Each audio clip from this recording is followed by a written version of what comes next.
So I think to really do this type of work and for multiple hours a day, it does require a certain level of self-care. So coming back to leaders is I'm shocked when I hear that folks don't have some version of mindfulness or meditation or working out or committing to healthy food. Like those things are not nice to have. They're must-haves. If you're really going to show up for other people and do the kind of things we're talking about, you have to really be selfish in a good way to make sure that you are well stocked so that you can give to other people.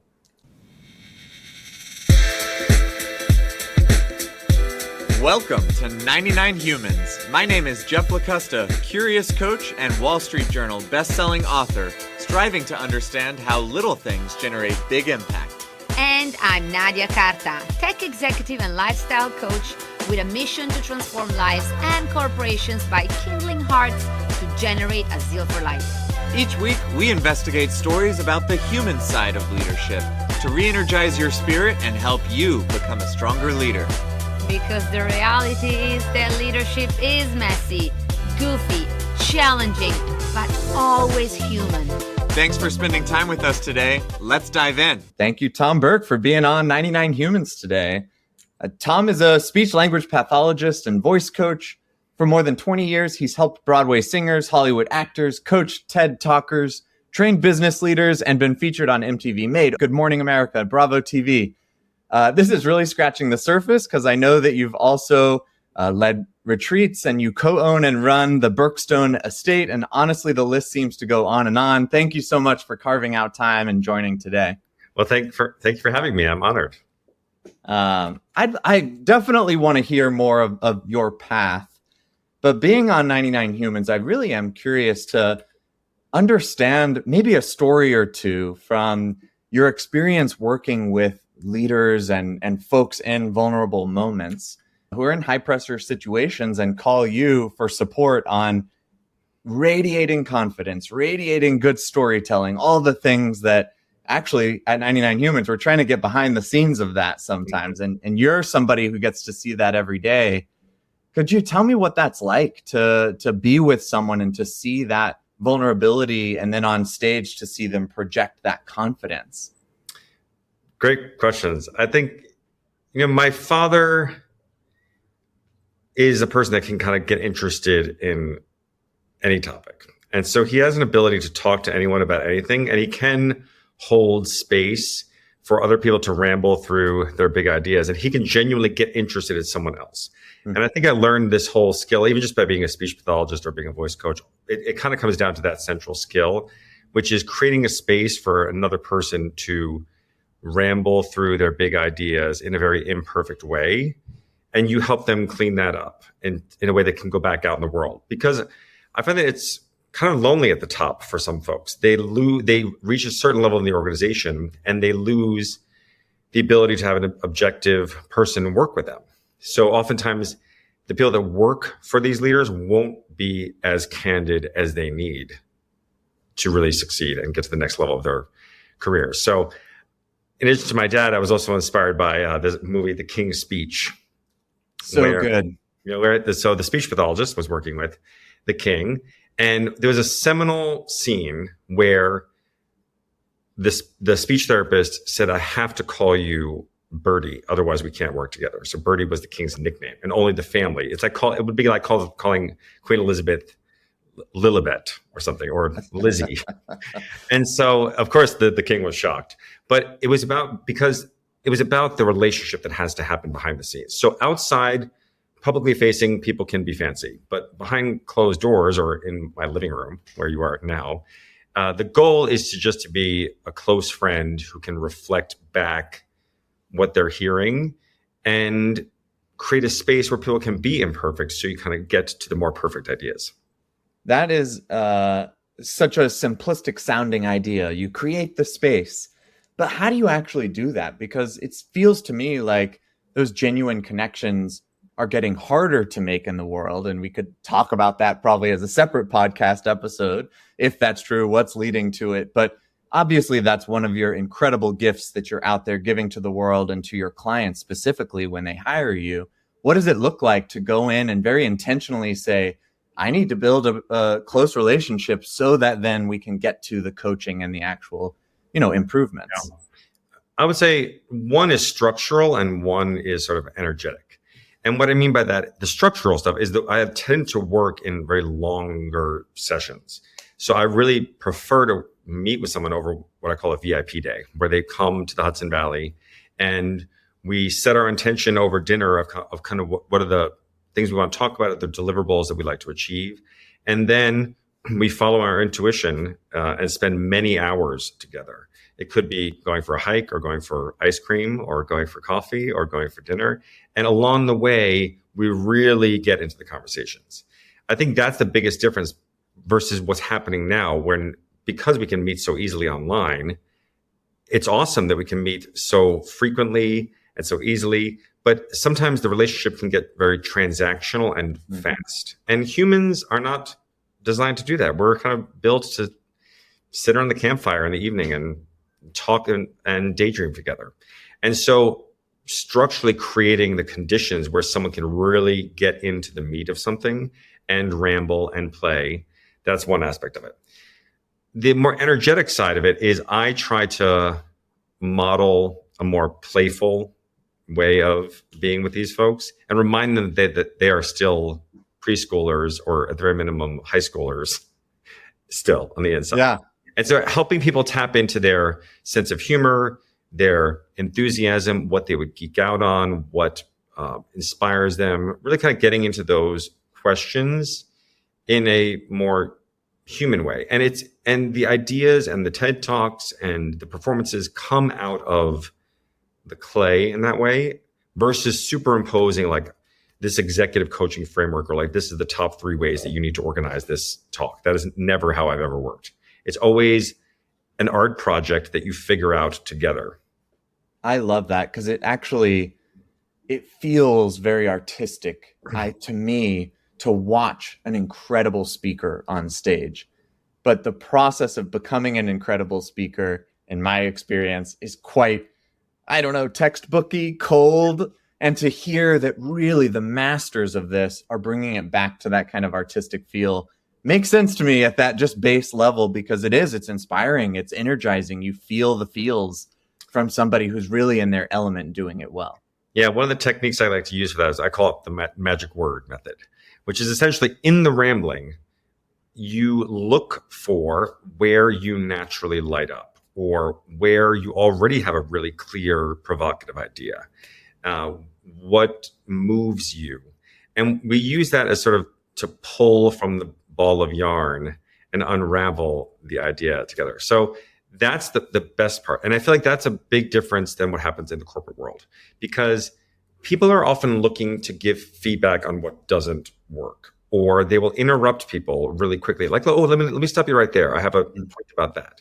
Meanwhile, that person probably is going to get to that point on slide 9, not slide 7. Or they derail the energy and the enthusiasm in the room versus let people be a little crazy for a second and lean into what they're saying and try to go with their flow without having to make it all about you. And so I try to go with their flow, and I might not have any idea what they're talking about, but I'm looking for signals for where they light up, for where they are most clear, for where they are most concise or compelling, or where I've never heard the idea before. And then that unlocks some of the things that you might recognize as more structural things. We can say, okay, now that we know this awesome idea, now we can kind of put some structure and some, story structure around that. To work so much on becoming, eloquent and well, able to speak well, which I'm not demonstrating for you right now, but no way, I'm off duty, so I'm not. Yeah, exactly. This is the casual part. Okay, so that's amazing. And it's curious to me because there's this phrase called corp speak. You may have heard of this. It's kind of this idea that the more senior you become, the less human your interaction with everyone beneath you. And to hear that, gosh, you'd go on a retreat with somebody and they would help you mold your vision and your story and all that. I'm curious because it feels maybe of 2 ways. There's an element of you're getting back in touch with your humanity in order to become more authentic.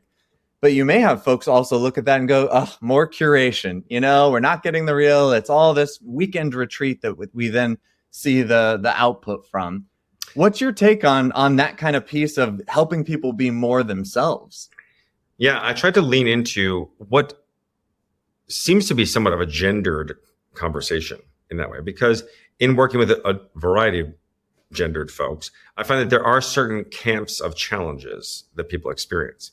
Like, for example, so many of my women clients, as they ascend the corporate ladder, have been told they need to they've been told they need to get cold to get to the top. And then they reach a certain senior leadership position, and then they're told they're too cold and they got to warm it back up, which is very confusing. So how to be authentic in this world, it feels like this sort of jerky thing.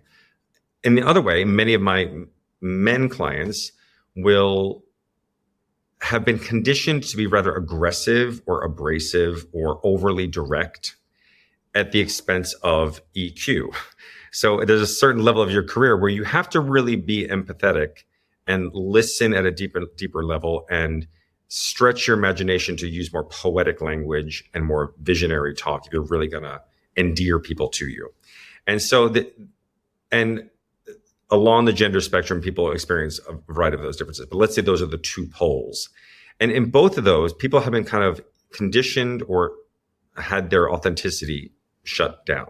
And so once again, it goes back to the magic word. Once you find someone 4 hours in, finally drop in, as actors say, when they just drop the act and they become themselves that they are with their best friends.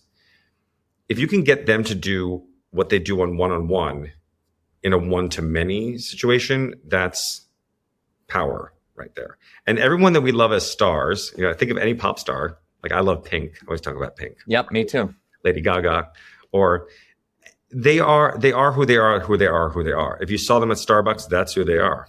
Yeah. If you see them on stage in front of a bajillion people, that's who they are. And that's, I think, what leaders and frankly everyone is coveting and is trying to find. Like, how do you just be the aligned version of yourself in all contexts and not put on these different acts? In that way. I should say that has changed over the years, because back in the day, there was a clear difference between personal and professional. And certainly in American culture. In other cultures, that still exists, where home life is different than work life. But now I'm literally in your room and you're in my room, and we're just getting to know each other. So it kind of feels fake to not just be fast friends.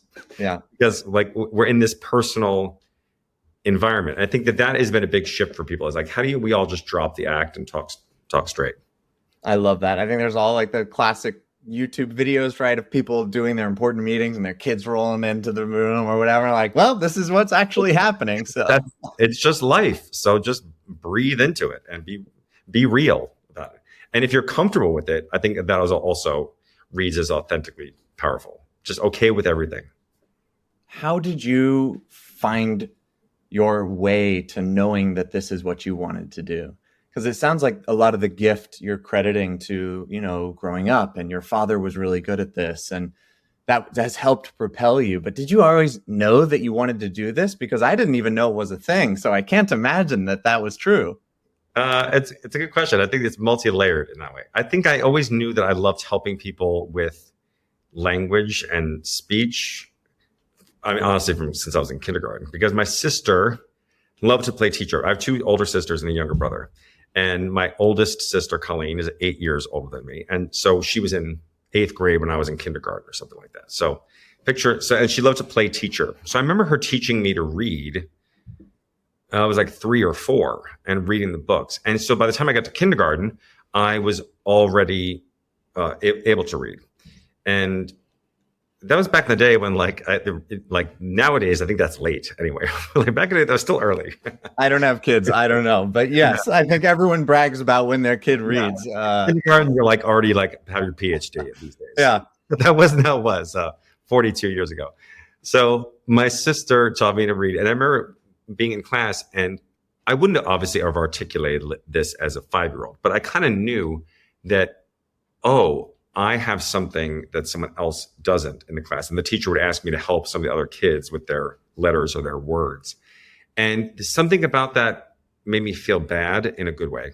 Like, oh, I realize I have something that is kind of powerful that someone else doesn't have. And that's making them look less powerful in the room. Obviously, a kindergartner's not going to articulate it that way. But I think over the years, I was always interested in helping people say what they wanted to say in a real way, because I don't know if that kindness was extended to me. And so I think I wanted that in the world too. Like, okay, so what if you're not clear? So what if you're a little rambly? I trust that you're brilliant because I know I'm brilliant and I just want someone to listen. So I need to be that person. So you go through life and that becomes being a speech pathologist, which is the heart of that, where you're working with people who have speech or language or voice disorders. And again, you really learn to create a space where you allow people in their most fragile moments to just be who they are, and you help them literally articulate themselves in their most vulnerable moments. And so then that takes on an amoeba that becomes a TED Talk or all this other stuff. So internally for me, it's no different than helping that other little kid in kindergarten. Yeah, it's beautifully poetic that listening is the secret to becoming a good speaker. That is surprising. Absolutely. To becoming good anything. There's a wealth of information below your thoughts that if you really listen and tap into your intuition, and you go for these long walks and you kind of get into it and you really listen to yourself, even that it converges into this gorgeous language. And that's the fun part, to see the migration of something that starts off rather messy in a fun way and becomes this pithy, concise, gorgeous talk. So your amoeba, to use your words, is quite expansive and cool and different. And I think you do so many different things. Has it been a smooth glide path for entrepreneurship to you, or can you share some of the challenges along the way of getting your amoeba into its current shape? Oh yeah. It took a long time to get that amoeba. And I forget which of the macroscopic creatures has all the legs. I forget one of them. But like early on in my entrepreneurial journey, I was doing way too much. And I didn't realize what my recent client said, that, effective strategy is a process of reduction and really being of singular focus. So I had 8 jobs, doing a million different things. I was working in home health. I was working at for United Cerebral Palsy. I was trying to work at Pace University and build my private practice, and also coaching folks at Google. And wow. I didn't know who I wanted to be at that point. And I think, to credit my dad, he also said, sometimes, especially in your 20s, you got to figure out what you don't want to do. And I don't even know if that's just your 20s. I think multiple times in your life, you need to get clear about what you don't want to do, so that you can articulate more fully what you do want to do. So it took a while to sort through what aspect of this broad field called speech language pathology did I want to sit in, and kind of come to my own way of doing things, which is, as you said, I don't think of it as too many irons in the fire. I almost think of it as like a diversified life portfolio that keeps me interested, so that, let me back up. You have to protect the gift and whatever your gift is. And sometimes, what do you mean by that? What does protect the gift? I want to protect mine, but what does that mean? You have to protect the gift means that the thing that you love to do or that you're passionate about, if it's overly associated with work, or you're only doing one thing all the time, for me, I would get bored and lose the love. And I feel like not only can I not financially afford to do that, I also energetically can't afford to lose the thing that I love doing. So by diversifying myself, by doing a little bit of artificial intelligence keynote talk, or coaching a TED Talk, or working on a movie, or driving the golf cart at a wedding here that we host at our estate, it keeps the different sides of you nurtured, so that when you come to one of those contexts, you can bring your full self there, and you're not getting burnt out by overdoing it. So I like to nurture. Protecting the gift means like a lot of self-care, a lot of variety, so that I can show up and give them the Tom show. Yeah. Yeah. Do you feel, or maybe you're beyond this, but maybe in the early days, stressed by, wow, I'm walking into the room with this incredible person. How do you prepare yourself for that kind of engagement? Because it does seem like a high pressure situation. It does feel like a high pressure situation based upon the story one tells oneself. Okay, that's good. So I won't remind you of that then. No, and I think early on, I did try to I didn't intentionally do this, but I would separate myself. I would do the opposite of what we talked about earlier. Interesting. Where I had a corporate version of myself, I had a sort of medical speech pathology side to myself, and then I had kooky actor voice teacher side to myself. And I didn't realize that I was getting clear that was fatiguing to be separate people to separate people. And I can't tell you the day, but there was a moment that I knew that I wanted to stop all that and be me. Like, this is me. I hope I'm the same with you if you were up here and I saw you at a coffee shop or at one of the antique stores and I said, oh, hey, like that. I want there to be a one-to-one relationship between off stage and on stage. And so when you sit with that for a sec and realize that, like, you will never be you again. There will never be another person on the planet like you again. So regardless of one's financial status or educational status or background at all, I'm no less a rock star than Lady Gaga. And so if you really walk in the room like, hey, you're living an amazing, interesting life, good for you. I'm living an amazing, interesting life, good for me. Can we drop all that and just do the work? If that's the energy that you walk into, there's less ego and all that stuff. So I actually never look at people's bios. I never read about them. I don't stalk them on LinkedIn. I try to retain that sense of, oh, hey, so-and-so said we should meet. How can I be of help? Sometimes afterwards I get a little nervous. But I'm like, oh, if I had known it was that person, I might have been a little more nervous. So I've learned to just not even go. That seems like a good strategy, actually, because it's all about authenticity. And if you authentically don't know the background, then that's going to help. Yeah. That way you just show up as not your roles or your professions. You show up just as you. And I like the idea of playing dumb and let the other person, if they need to, have the ego, or if they need to feel like they are in power, or like that's for them. I don't get the validation from that. I get validation by knowing my joke was in their talk and no one needs to know it's me.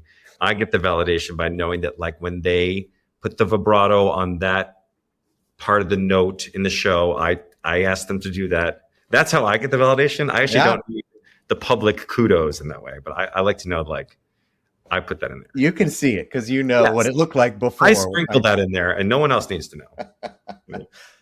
So can you make it real for me and share? Are there any particular clients that you've had, or stories or journeys where you've kind of seen this process and could bring it to life of, okay, we're bringing the barriers down. We get to know each other. I see them drop in. I'd love to hear some of that, from a one story perspective. Yeah. Recently, I had the honor of working with my longtime client and friend, Mary Steenburgen, on a movie called Book Club 2.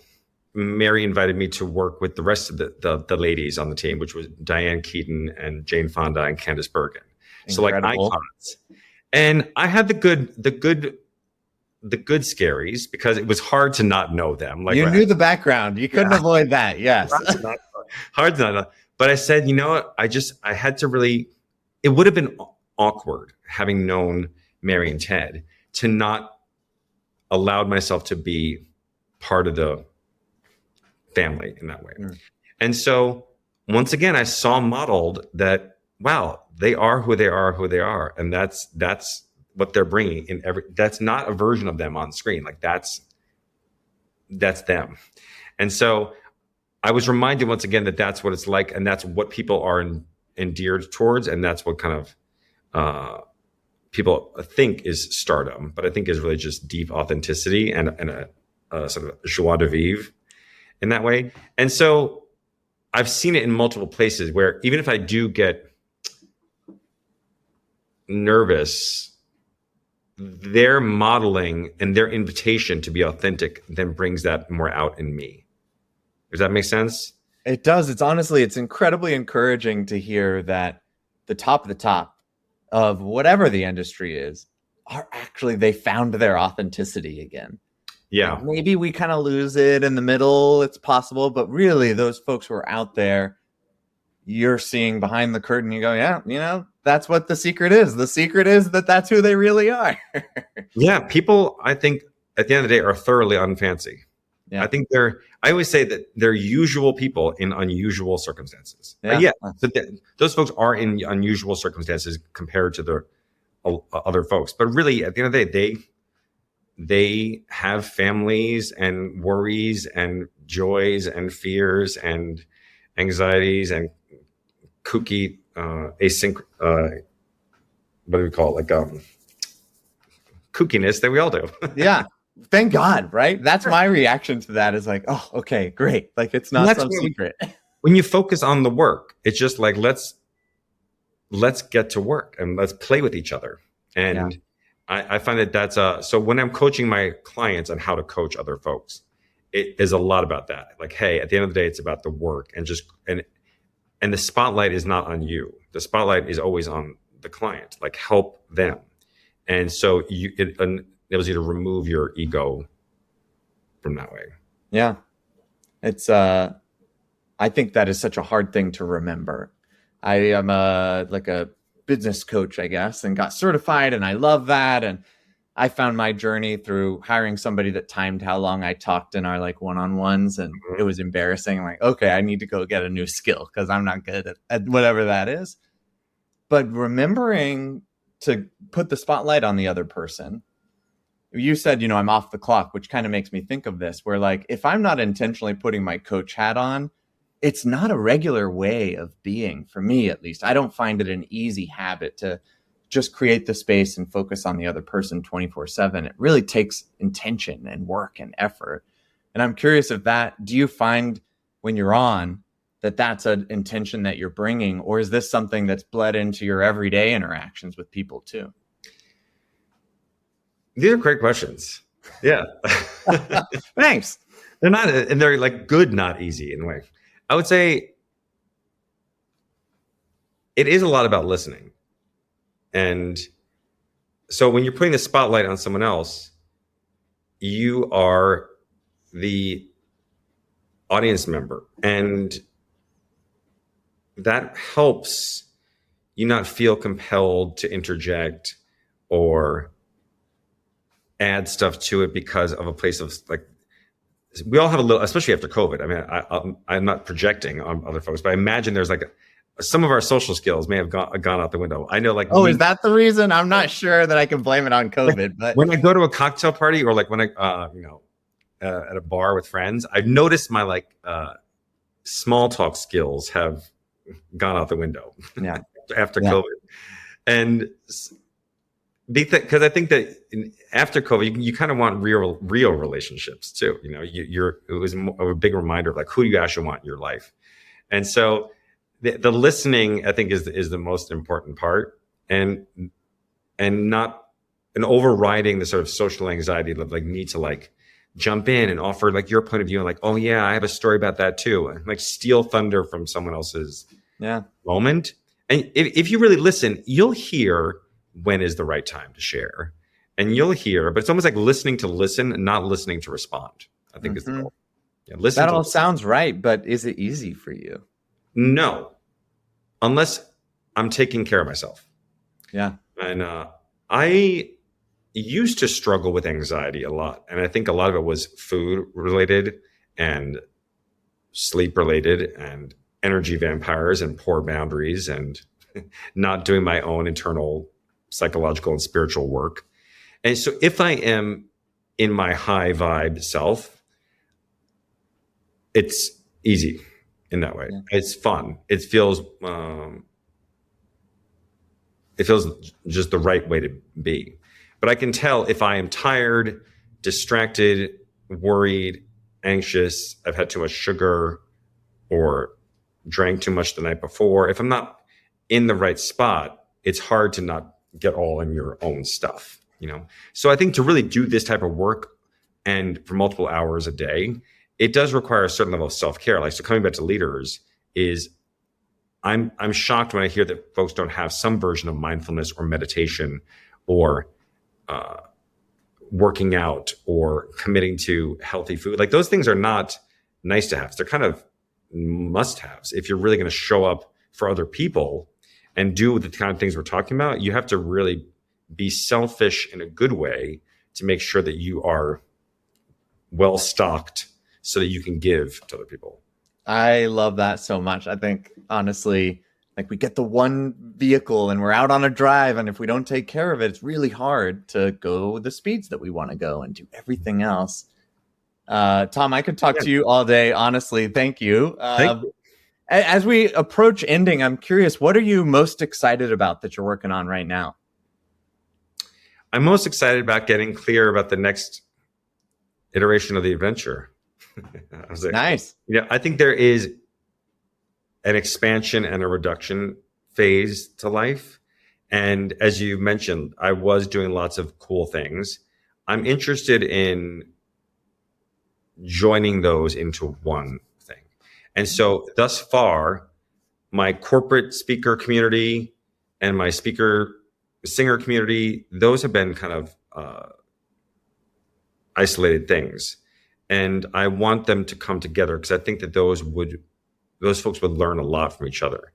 If the actors could hear from, and the singers could hear how the speakers and the leaders are really trying to come up with these great stories and really work through being more concise and present, they would learn a lot. And if the leaders could learn the level of play and the level of mastery of voice and speech and body language that the actors have, that would be an amazing synthesis. So in the coming year, over the summer, I've been spending time reflecting about what does that look like over the coming year. And I see a community that brings both of those folks together.